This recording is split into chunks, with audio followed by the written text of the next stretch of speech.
enyo no a anka ke bi ni ba san ko nke bebre san koye wo ye chinkro mu anu na nka bebre san koye nya ma me afia buru nipa ne bebre san ko machi timely intervention nka bebre san koye eno if you de bia rodo de da bia ATM enti eno kra ehye umkran so wo ba so bibi po ye po ni bu eni sei da bi shi ni nyina na da ho na mu bibi ebeba da ben ara say but fear bro ni wa ha ni pa continue nyame adoma ye ba ko 77 de ye yeah ye ba ko bona prepare kama na yes ya pa bi de papa na to nyame adom a next week ye be ko prepare chiri ma me na ya de ye ba kuri mu anye yanka ye mu bi de yanka san koy ko so tu ani hwe ba bia na hwe eno no so de eno ne te wo no onu ni asem ya eno hwan ka me na no ka kire me na o si na wait oh sure the chop we the baby chop na o di asa won fa bi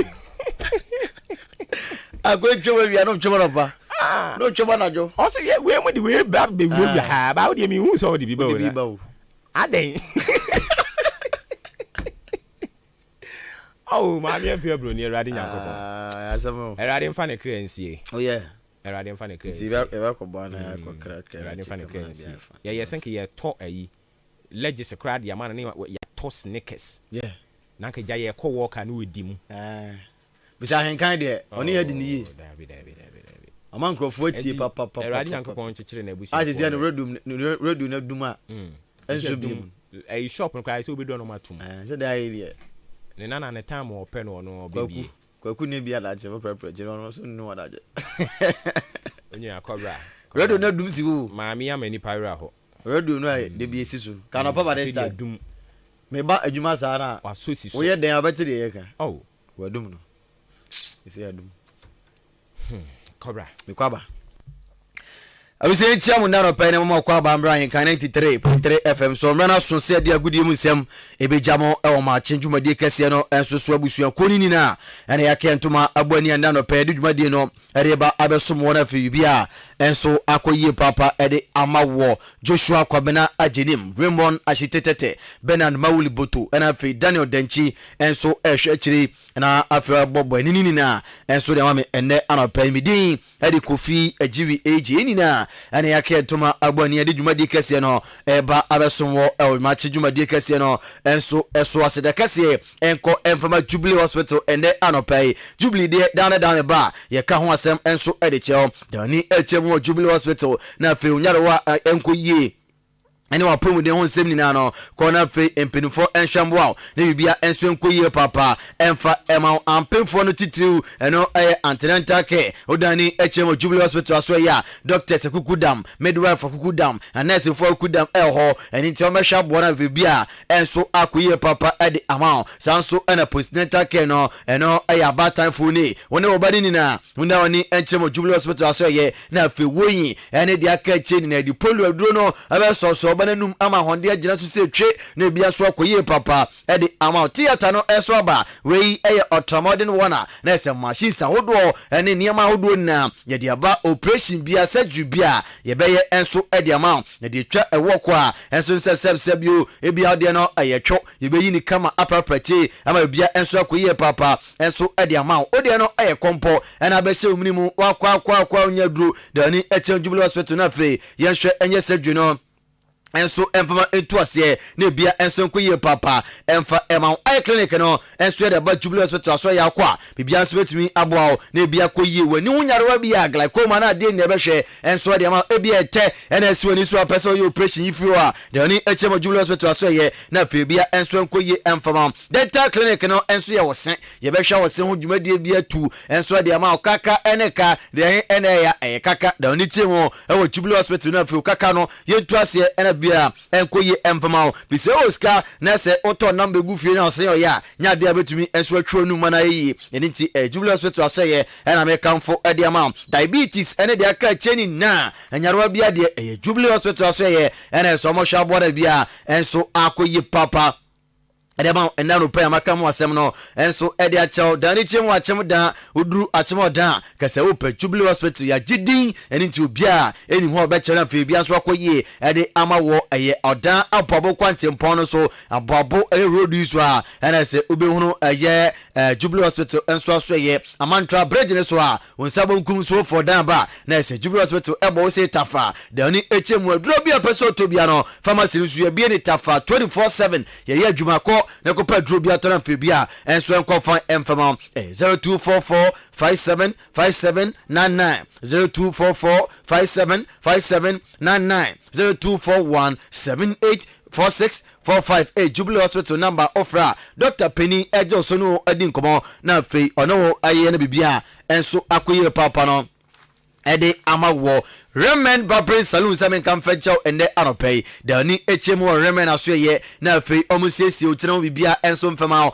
emma ne mbema ni na yebeyi ede ama so ya akora anaso so opanyini yebeyi ni na enso ede ama style bia beso yi bia de Remen asoye na mekamfo ede ama ndano pay achemu dan Roman Junction ye bemisa Saint-Tims de fie no pay na fe aboabo ene ne patem ene so beda ni achemu ewo Bompire Junction na wakokosiesie otena na bibia enso ye at amount 0208400859 0268103225 ofre eye remena omo ejo so na fe bia akoye at amount first to seven come venture down pay o pese auto eye multi TV DSTV na pe biato Star Time anasa Canal Plus AD decoder no bi na pe biato a dani echemu el Festus asoye na pe bia nso enkoye emfema bia de owo DSTV ni bi dada owo eye AD decoder no bi dada na so credit gusu no asa eniti o pese oto frogusu a dani echemu enso el Festus asoye na bia enkoye emfema bia na wo de obabia to niam we na bi ene dish ni abechewo aka obia oba install dia ma na fe waye bibia na tom kamade a Festus asoye ana mekamfo enso ediamao bia de wo niam we na bi enso aka TV Hisense Aseno LG Samsung ene de aka chini na no Festus asoye kwa wonsabe kabida fe bia enso akoye ediamao air conditioner ya tuntobi ene remote ni na TV remote controller ene so sabe tumi akabi wo Festus asoye na fe bia akoye papa ediamao uniama mabodi na bia de no asai ene nti pese siesie ni mawa ene so Festus koi na fe amoshe embona bia enkoye papa emfama Achemu da ena Festus ebutu ye Ochumasi Sport no be se Federal Palace no omne na NSC di hwanimu e wa achemu da a okwa obehunu Festus na one no akodidwa na bia so akoye papa e dia ma 0244 51 5849 0244 51 5849 number no and I say 0269 305 785 Festus number offer na obeje osuna fe bia akoye enso ede abaun yense no se nda no pe yense ase enfrefri Ghana Premier League no enso asoye na otwi awie games awdo no bi enso etodwa eno ema day 26 and as games no say and ekokori Heart of Folk etrafi omo she kanu miensa ema Carolina United enso etie kanu bako Diana Stars etrafi she bako Heart of Lions entumi anti Bechem United omo etrafi omo boy kanu miensa ema say out to you etie kanu mieno Dreams FC etrafi omo she kanu mieno ema agala nyanya mutima ye frane Kumase Asante Korokometemba omo prayer omo tumi anti kanu madabraka eni tiendra Nese ediye papa mediama etna fie boy kanabako Lagos Cities entumi anti Nations FC amo etna fie amo boy kanabako ema bofa kwatano enso amo boy kanimieno ema bofa kwatano enso eshimieno enso atrema etna fie amo she kanabako ema Great Olympics enso eshe bako Samatex etna fie amo boy kanimiensa ema Brekum Chelsea enso etie kanimieno Accra Lions ena fie bienu Go Stars game no enenya kopon aduma ena se etodwa table no say enetie Samatex egusudi kan 49 point enkofono observe radio yeresa bentakwa na leg no omo ejide asiom na se twetwe eniti Samatex edikan 49 point Nations FC Tosumino 44 point Diana Stars omo etosumienza 42 point Mediama omo tosu 9 with 39 point Bechem United etosu enum 38 point NFA odano ni eremwa enso atreman etosu nsia 38 point Brekum Chelsea omo etosu enso 38 Accra Lions etosu nwotwe omo so equita 36 point na pepe enetie bibiane Go Stars e o game ball otosu enkron 39 point Heart of Folk etosu edu edu 35 point. Kumasi Asante Roko etosu edu bakwa onosu ekuta 33 point a enema ekoyi edmano. Great Olympics etosu edu mieno 33 point. Lagos Cities edu miensa 32 point. Dreams FC tosu du 9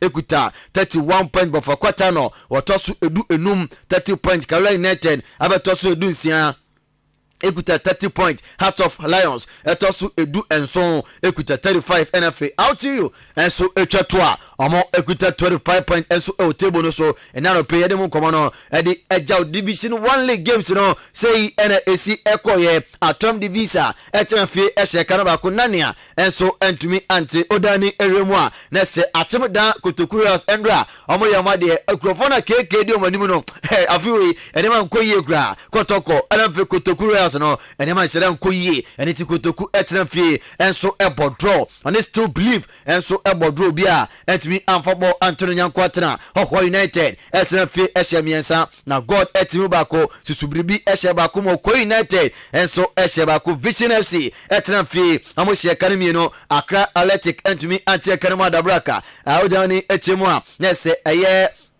Akachi All Stars ehye kanabako Home Stars entumi ante Crystal Palace etemfe entumi anshebi ama sympathy ayekufrodia enso entumi anshebi Ankoti United etemfe ama Golden Kicks ekochomo ebone kanabako ama tumi ante kanemo enso amfemfri wano table no Vision edikan 45 point na God etosumi no 40 point Hokwa United amo etosumi ensa 38 point Ukwo United amo abatoso 9 35 point NFA Atom Divisa etosu enuma omo ekuta 34 point odani eremu na se atemda Kotoku Royals etosu mako edumiensa ekuta 24 point na se sapepe enso enetie ewo division 1 league mu yedimu enkomono ebidia jaw ende anopay na Endra after say Dreams FC etena fiechi Kumasi Asante Roko ebone kanimi no ntumi antimada braka no ene se head coach enema Dreams FC opa ye fane Karim Zito wade no koma Accra enso edijaye papai ese omuko game ni mo ode tonemrante no anim se ahokan de omumpejam na ebia enso nkoye papa emfe emamo episode ni Ekwa Africa Dreams ebo momoden na so ba league ni mu a enema enkoye emfe momo eni nti osi okonde osi omun show no mun change omu attitude no mfa dem pa engu akwamu eno ene boy emo mudi nkunum ekare menu a omuni anum Kumasi Asante Roko betema entumi antimana braga. I told them to change the attitude because it's not good when you look at us in Africa. You come back home where you like. Even sometimes it deceives to our own advantage because those who are playing will just look at the league. They say, oh, they don't know anything and then they'll go and meet us different. So, but yet I'm not satisfied and I did everything possible to win this match because we must win because there's no advantage anywhere. As I we ayen komono bi anase head coach Edema Dreams SC Obokono Karim Zito edija after the game no no asiwa obewie no na fiore nsem kakra enso edita chire oso ne de wose kan Edema Kumasi Asante Roko pen waye coach Edema Kumasi Asante Roko pen ena afesi ampempren kasa hweda kuma mpefe dia na so pana baka na cross of Kumasi Asante Roko Obokono na no ena so deja wose nkrofo e kan oso ne de adwuma ena oye Edema Dreams FC and it is also support Kotoko so support Kotoko Enaman bibididie emani scatter duane gun botom emani scatter duane egun yefrum emani ama ekoye mano obewe no afa supporters ni na agale nyanya odi ankan kwame yeboa asanefoni na anim enama makachi no munya botre na twi moto boss na monhwe Kotoko players no na fem for support enso enter ma TV se dumre sei na sama support no mudu matam dia ebe den pa se players no betu ejom na so na fem kudimdie no enso oba.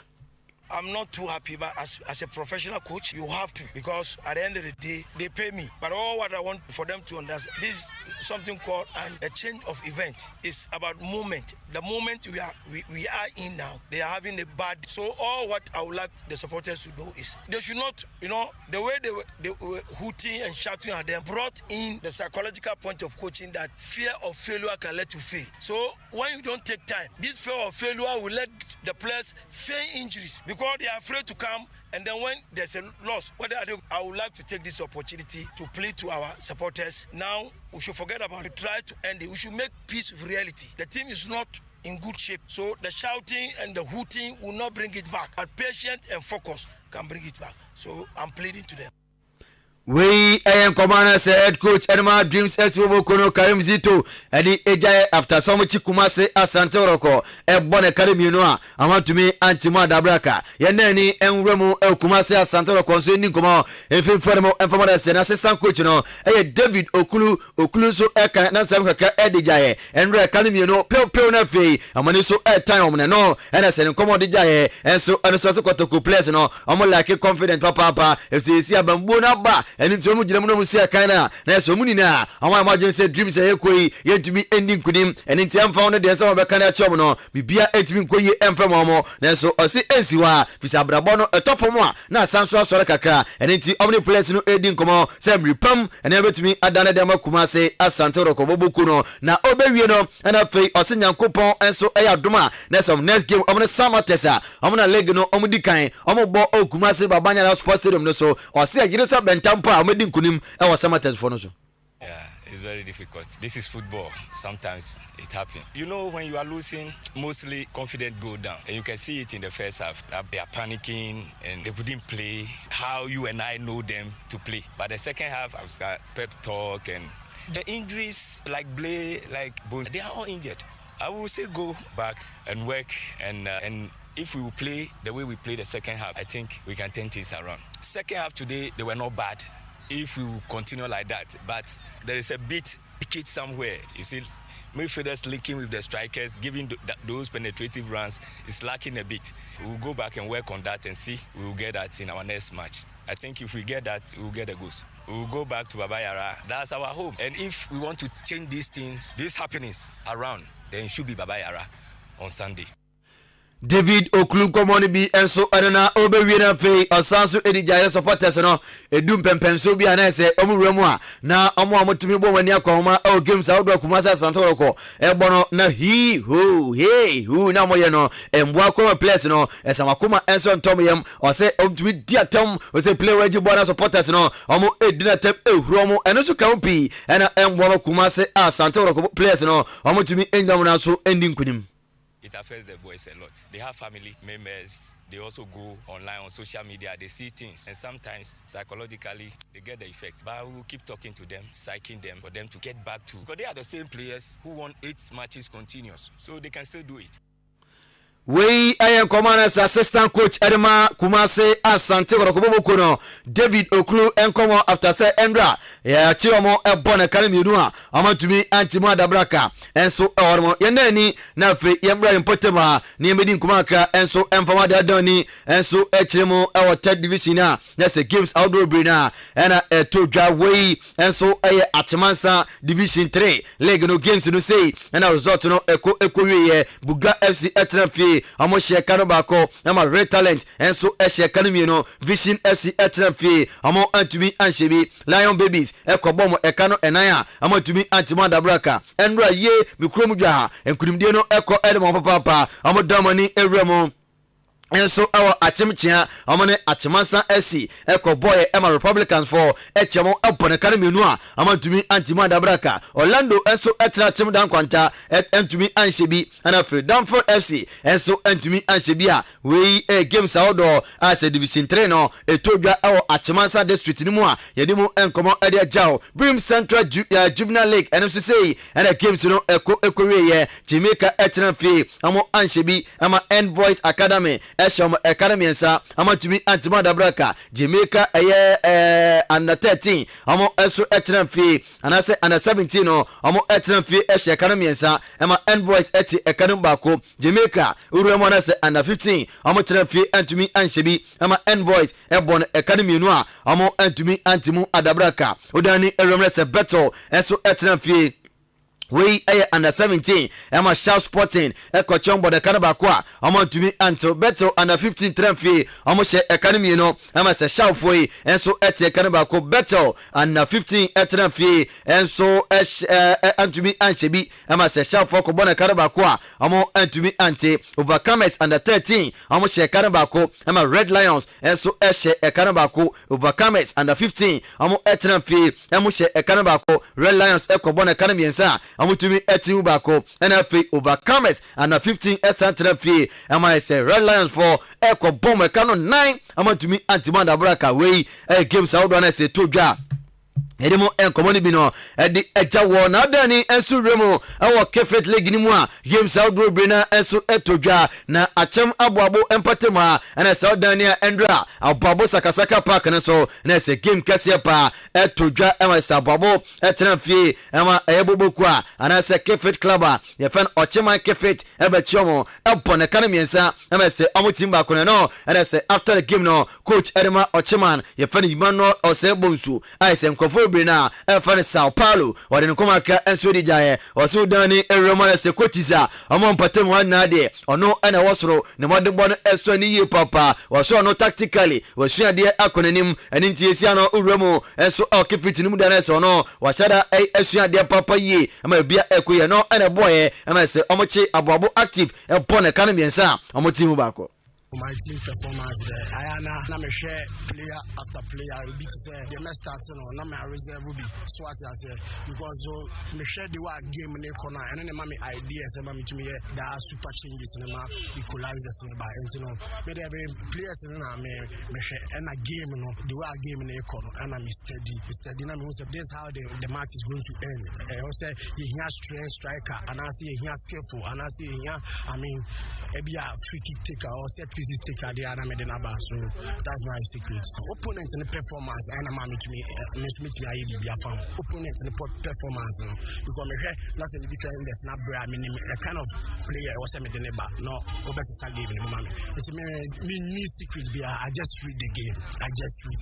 So that's why I don't have any secret. For real we are very serious and I think performance match after match in the players in the game Mijidi ewo bimu say be ball league ni be wi no na ochema ya tumi agika no oh me do bibia travel from old town eba away abo ebe fa sa win we no me do bibia say ene obi otan fie e de ne mpai bota echi me do bibia say we ayen komana say Emmanuel Osebonsu Sao Paulo head coach Edema Ochema Kefet club no enso edija na we no ene se coach watini fie me be gwana karamiensa watinu ba coach yellow enso de aniso dandan enkomo enso edija na dani eruan pai ni komana na so sini players no omo ya young players afina machase enkwara nkuma no ne de wa kande momo de team wase no so eka ho na nyama enkoye emfama no na de tosimi no ose officiating referees no omode mo no film say andra game no na kase mutu di nkunim na so referees no modern book ho bi ena ma amotera fie ama say ochema no ba chi omo a omo gware kare miensa ono so atimu bako game there no na me kwala na ma bo no but game bibia timisi ena ochema na ya matwoti ama bobo na che ana me players no ya young boys afa na me de omo ba it was the same no game but left no so disappointing kakra enta my motivation 3-1 no obviously ne de bia he committee ya ka ho asem but I think say omo fa nya adwuma because the first goal is na offside clean offside but wanye omo de be she ana Africa on boche is African say na soft mo mle hu ya zen ko je fa o san je fa mo de she it was the same no bia ne besi bia emphasize the manyame the next time you better say you be your college here na get me body bibia timisi bibia dan de enye bibia atifu ya dan enye but all the same no afeni about match second round no tinyame yadoma ebaba yanim na oriela felse be hia sponsors e conform e bo mo na bo for bre na free support no enso ntom ma kire bia enkoye enfemom and the good idea pa and what you hear more to be our place or bit my bobo abo keep it no so better na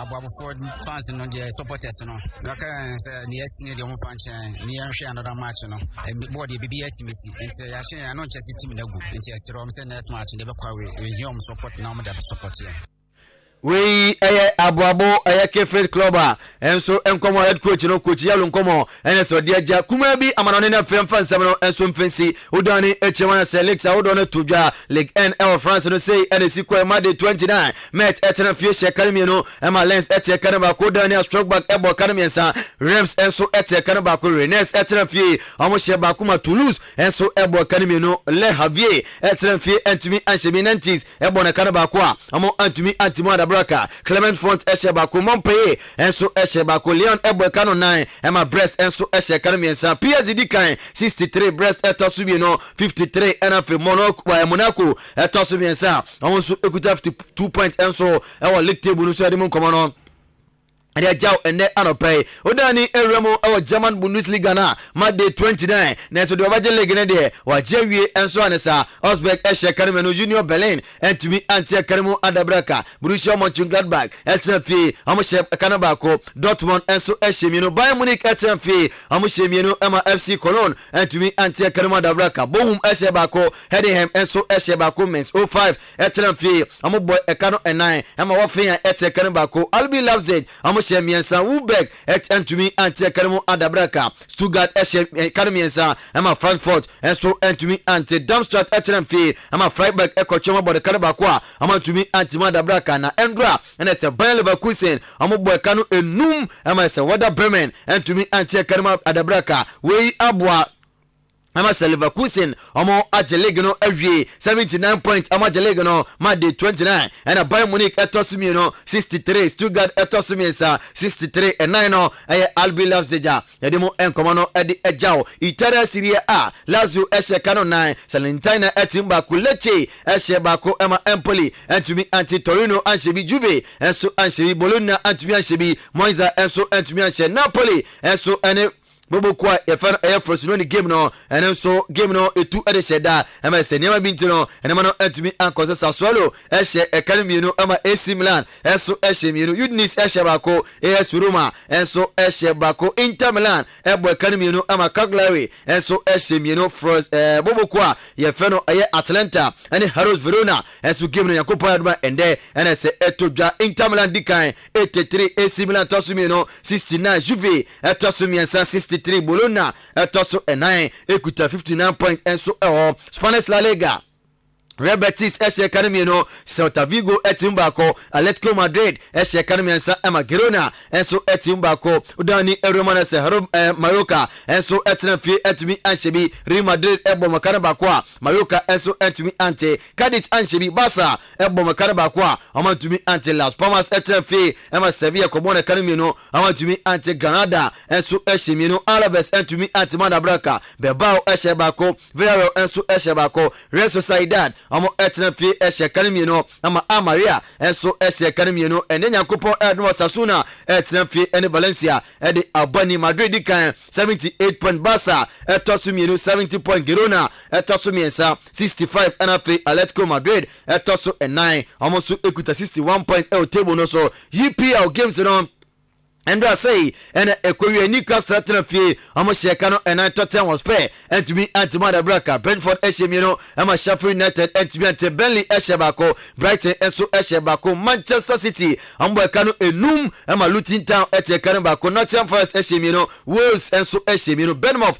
at Tenafie Eshakanamino, I'm a Manchester United, Enso Eshemino, Liverpool, and Amasan Tenafie Edin Kugo, I'm a Crystal Palace, Jordan Ayu, the team no, I'm a Kwachi Liverpool, Bonakanaba. I'm to me ante Western United Endra Kudus Mohammed I'm to fe I'm a form upon Academy no I'm to me ante Arsenal the Gunners Endra Thomas Tempate I'm a fe I'm a Aston Villa ko Bon Academy no and also I'm to me ante Ghana from Brantemiensa Ubia Edin Kugo Endra e game Saudwa yes I'm a boy no and then Yankopon Adoma Chelsea etna fe Everton and the boy no so and the game no enso etodwa Manchester City dikan 73 Arsenal tosimi no 71 Liverpool tosimi 71 and a Aston Villa and so etoso 9 ekuta 63 pointer na de tie enso eno no Yankopon adoma ewia beba na de aka mu na de aka chi na no yeda ba bejao ewa dwumade kase no enso so yede usia na yeko Joshua Kwabena ajenim Raymond Ashitetete Bernard Mauli Boto and fe Daniel Prakwasi Denchi and fe Prachema bia ekoye kama edema wo midindi Kofi Ejiri Eji yeko na fe the champion man opoba ofure amanfo atoaso ede amam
adisiye obuoba ofore amanfo emamo ache ediba ahenkan 93.3 FM.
Yeah, they also called the Amada Sports Team. Kofi Ejiri, Otenin Kansan so and a Daniel Denchi.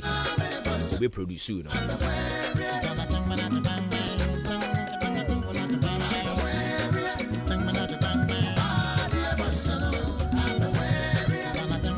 Yeah, it was so fear how the amount matching. And only Jumedi anything. Osho Breno and I just say Simano Adriana Mienu Pepe 42 minutes after 7 a.m. Yeah, no mas na fe yen to asom fama. Ofre me obo ba. Ofori amanfo.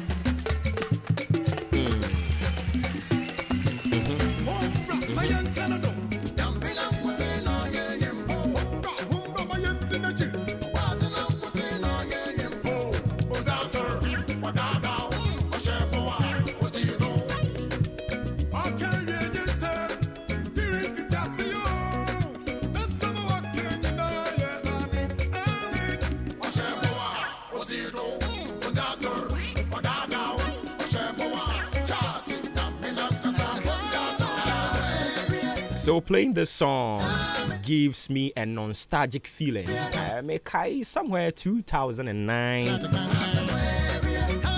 2010, 2011, my baby. And Way was the talk of the town. Oh, come on. Yeah. Azibi dem say nyamia. Oh yeah. Mama security, opportunity, goodness and mercy are following me. Did you hear that? I will take it again. Take it again. Take it again. Ghana adisiye obuoba ofore amanfo emamo ache ediba ahenkan 93.3 FM. Security, opportunity, goodness and mercy. Nyami boshano Abamari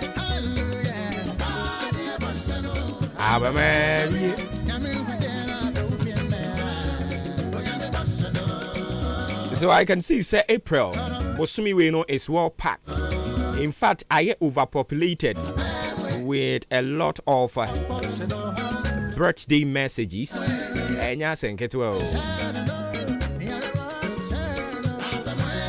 So let me start with this one. Yesterday was your birthday. Happy belated birthday going out to you. Kweku Fanuel. Fanuel.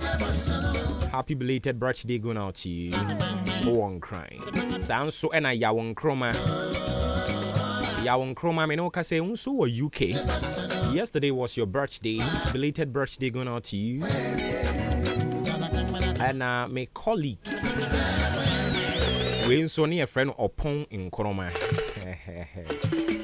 Hey, I got to be tuntum. So belated birthday going out to you upon Kroma. And you're upon Kroma MPO. We're upon Kroma a colleague. Or this about rights Adika. Also so Yamawo belated birthday. Or this year back right Adika.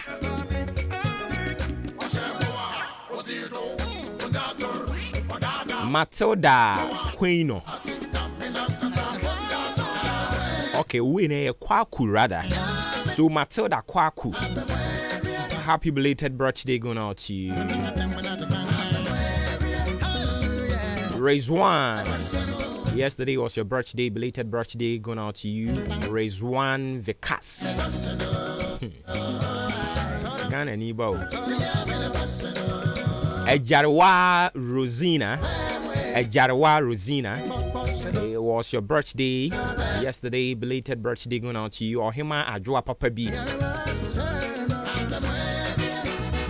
Ampim Adoye Danso.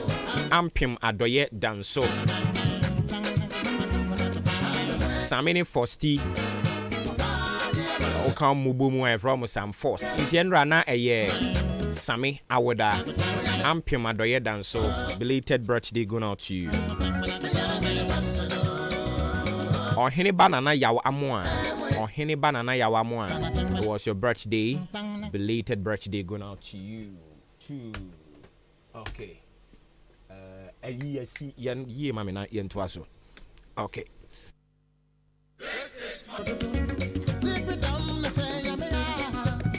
After coming to ene na fe yemfene de no so fanka ho ne yentwa so. Na komle na one fa Mrs. Anka ho. So the Mrs. Ka ho.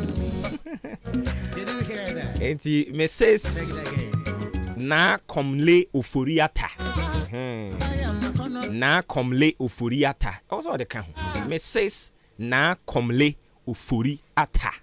Happy birthday going out to you. Live long and prosper, and of course do have a good one. Mrs. Na komle ofori ata. And that's here Amuzu ne birthday. Prince Amuzu says you are done Rasta man. Hey, Amuzu.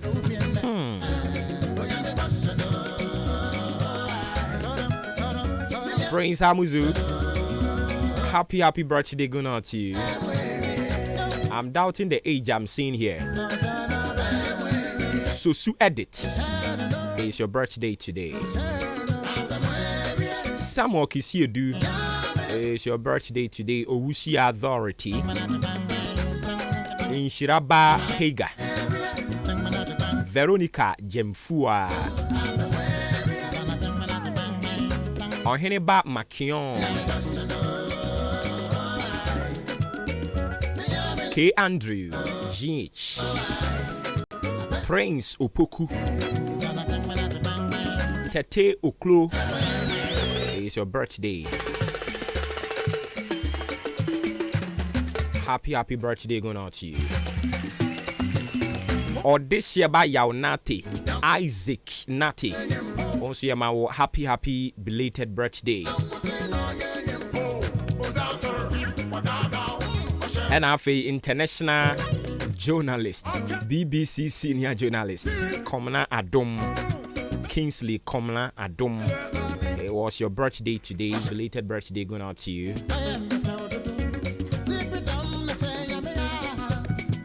So let me do this final one. Happy birthday going out to you. Brian Hagan. Brian Hagan, it's your birthday today, Brian Hagan. Live long and prosper, and of course, do have a good one. Live to be 93.3 and beyond. Ghana Adisiye, Omoba Ofore Amanfo Emamo Ache, Ediba Ahenkan 93.3 FM.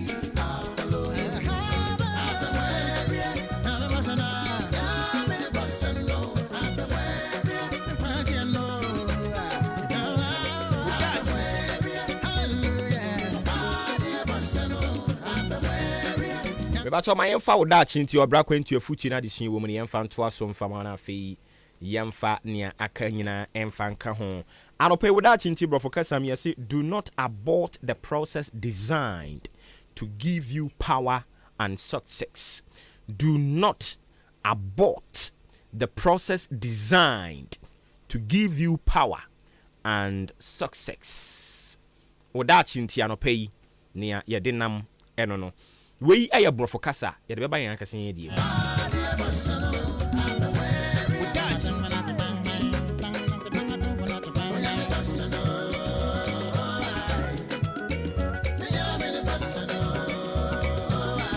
Anopai brofo kasa na de ya de amount ya de ba yan kasa yen die mu ya pese ya kire saying do not abort the process designed to give you power and success.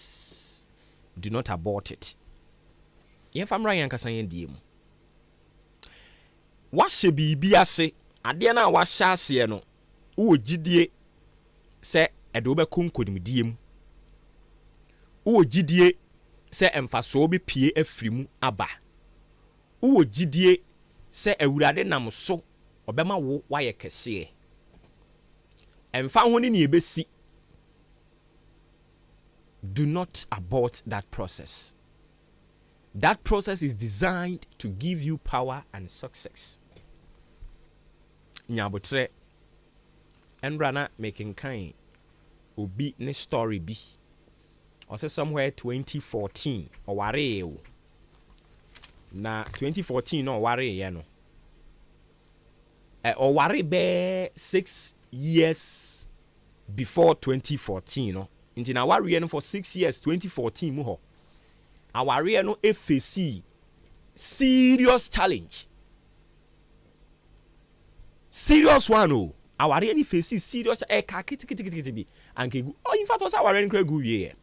O se niam na before obe wura warrior ni mu no. Na o hwe animu no. Owura warrior ni mu no.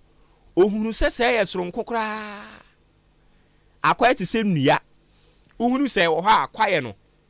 Mon se bom but ubru kwai ni mu na hu se ade a me hu se bom se dua bia ne ba bia esi o enti owura mu wie no hu se se dua bia ne ba bia esi afei ba man asase yi suban bi a onhu bi daadi ene ne oye se sa ne tie de ono an oba na ware obekọ ne ba bi ti sa ne tie de a ware no omungu no o wade ne ti ato ne kon ho kire se weeso ni mu anu apete obegu aware no ono ane baaye ontena se ma be man tete no ene mremu ya ma be man tete no keka nsem bebre na weina odi megunu no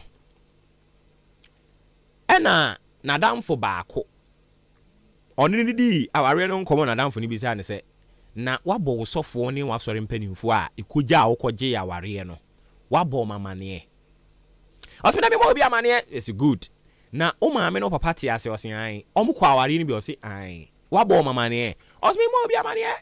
Minum se me bo mamane o meka kire me se mi mfuma ni mutu nsuo mu na me ntena ho. Me nso na metimi gya ho na minum se ne hyehye me fa.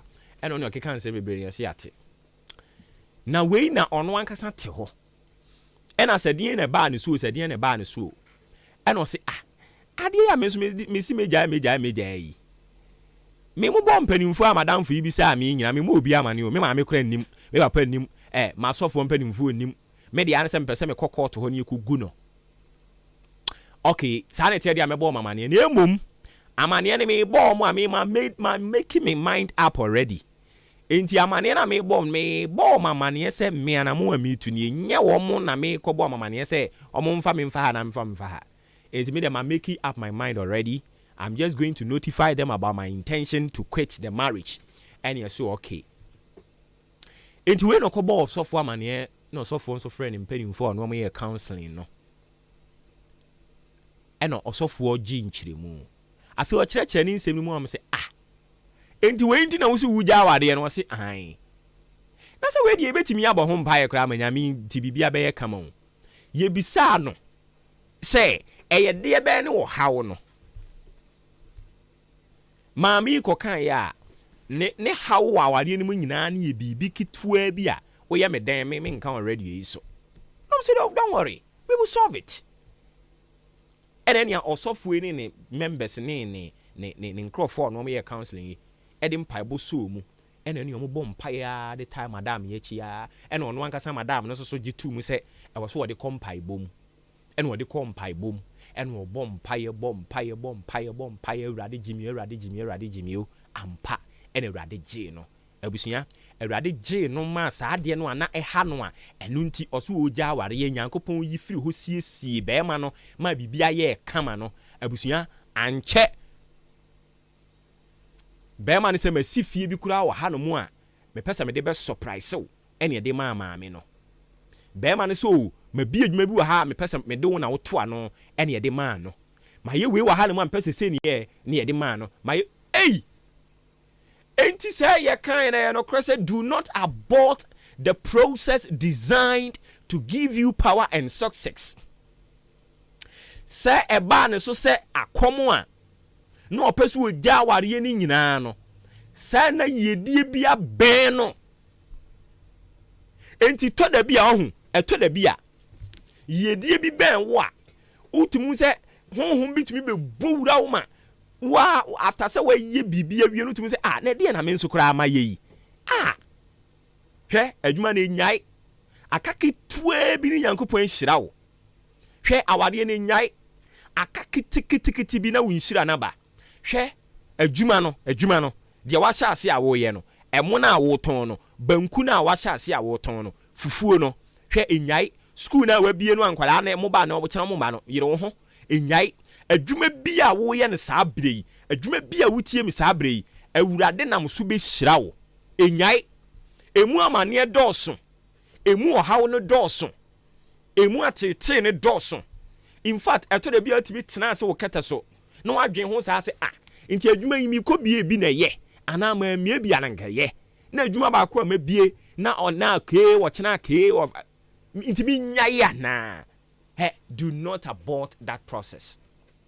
It is designed to give you power and success. Me last mfato na afi yem fancy hwe onipa a wabɔ ne tirimu pɔsɔ bɛyɛ ɔsrani enya sa wona mo ha wo do odin kɔ yesem pɛsɛ bɛyɛ ɔsrani na ne afa wo do be go through a certain process designed to give you power and success, victory at the end. Sa process no training do be ko training ni mo eto da bia wo timi ka se na me kra me ba camp ha be ye den me ana me ba ye me amekɔ enko pini wutirim na obia opini ni tirim na otena process ni mu di kosi awie ye no akire yi ye hye na taade no a na ne wura fi kura se ye bo no na ne wura fi se o go through stress na ne wura fi se come no ne wura fi se o deny the pleasures of life because of military atade nti oba wonyem na ebra so a owo no utie said ye wo bobna no wo keka nsem owo wi a wo hwa amane aya no mo nam mu a wo ka se we di owo wi a menya so ba wo biem na nso so oteatea mu ye keke ni nyina wie na bofra no a ohwa animu nso obepia bonten no opie pe na ne wure fi oya wo a okom nyina 2-3-4 years na oba akro no asan da ho a wasan ye o san wo biem tie ha ye wo process bi wo ho no mo a it is designed to give you power. Abronsamfo wo fi ehu oppositions ye hunu say if you are able to go through that process no you will get a certain power, you will become successful and your story will change. Enti sa na tie dia ye be ya na yi na firi ho ye yini di free hɔ de a oba be successful na me ahwɛ Joseph enuanom ye bi medofo Awurade nkan yen ho no no momo ayen na ne enam a amia yen yama eto de bia na yen sɛ ye yen a ne ba ye yen abesan akɔ no Awurade nhyɛ yen den na ɔno momo ayen na yen yemfa nkosi na tumi ani yidi e wa kyire no Awurade mfa nom yen oda chinti Awurade nti na nim nkyerɛ yen ye da wase Oda chinti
ya be fia harama na fe de ubon krata mo boso ne de atoa so e de ama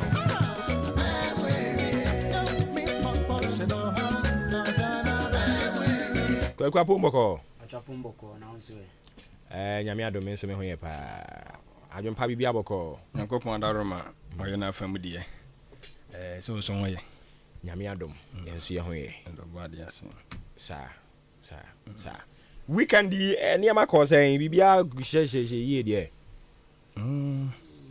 sa de achi ye de yo mara kakangakra je na mo hwe ni mu nsa kan ye o se na wotwe na ya wo hwe nneoma anim na wotwe na wie ne de na wotwe wie ya na plans do so okay obu ho mo se ayi efiada hia futu mfiri obi a ho fiada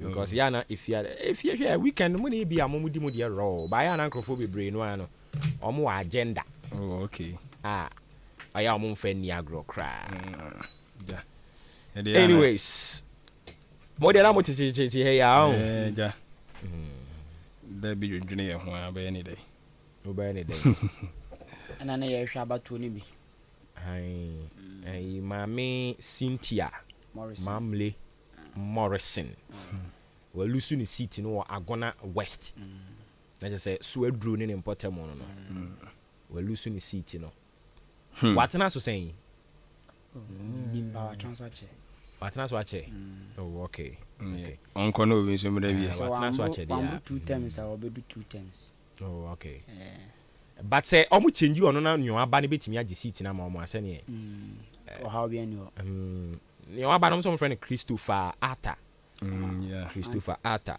okay na ono no e popular ho sa ho sa wo de why adwuma kakra wo na tenen kan wo no pen what in campaign want oh okay say ufi ho ache won the 2020 is almost 4 years oh okay internet ma no 2 times there 2017 about obetena so 2017 yes and 2 term na but I think say back bi o me e ka kitu e bi think we lose o can this ni bi na etu no asenti no masesa no no odden wo ho papa oba no bema mo but I think this is your fa oba o and this one bema na buy o ma sa de bema bi o ofori bibi o ofori amo oh okay and o mudi be face MPP for no wo ho no na Agona so aduro ho no e swing seat ana say ho ne MPP stronghold MPP stronghold MPP okay nje say Agona so aduro ahai na ende NDC for dia in Saban yes Agona East yes Agona East yes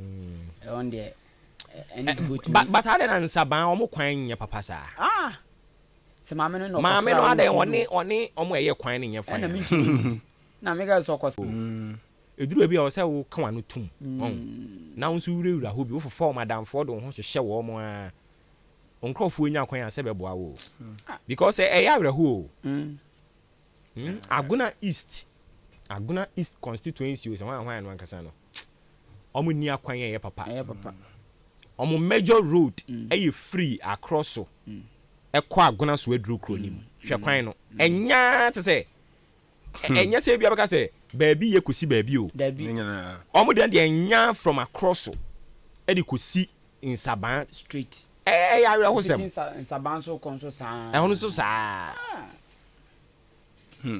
Oh, na yi anso so no so sa. Oh. Na nya MP no oye so oye MPP ni. Den Ansaban friend. Da bi NDC Queensta. Send ye nye. Ade da ho yen ka no kore no. Sa na tie. Ghana na nya sa na tie. Opa kokko ba bi a empempenye MP seat ni nya MPP dia. Na ye MPP aban na wo so. One my MPP. MPP for candidate in so. MPP and DC net so ho. Yes, but ade wo ho. Na say MP nya kwan. O say MP nya kwan. Na so on the lobby. Na wo DC you wo hobi. Obo DC no nya politician target to. Omo office no wo e kwan no ho hwa o. Ono ngasa DC no kra kwan o de ko ni ho no kra nye. E na me kira wo say obo DC no eno ya appointment to. The target is seat no o na me so pa yen koto ni yen hwe emputunyuma akọ baabi a ye kan say seat no enye government ni seat. Anase enye party MPP seat na de kohwe mputunyuma e wo ho. Na de fa betoton o pa yenye sa ato no sembo a. Enye sa na koso. Sa na koso. Mo dan ha enye MPP for seat. Say MPP seat MPP ni net so. Nti na mu mputunyuma na yenye kwan bi mam. Ewen. Ewen. Ade mu hu akwan. Na se yenye akwan se amamu market. Market be mi ensam ni ansa de amamu. Nyabotre.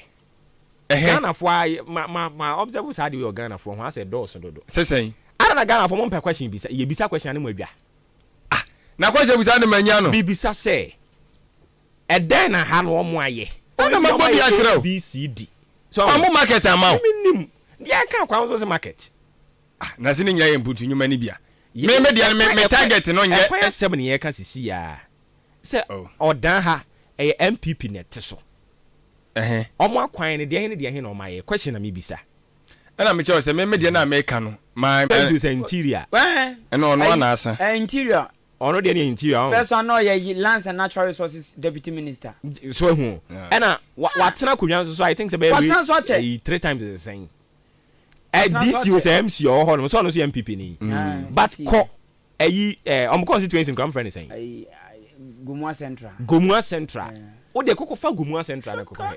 Ya reho. Endo mo na asa mo ntimi ye lobby no. Endo mo ano mo asa. Ya reho. Omo pa. Ya reho. Yes wo dan kwan asai. Ba Gomua Central so mo ho. Ha! Jai.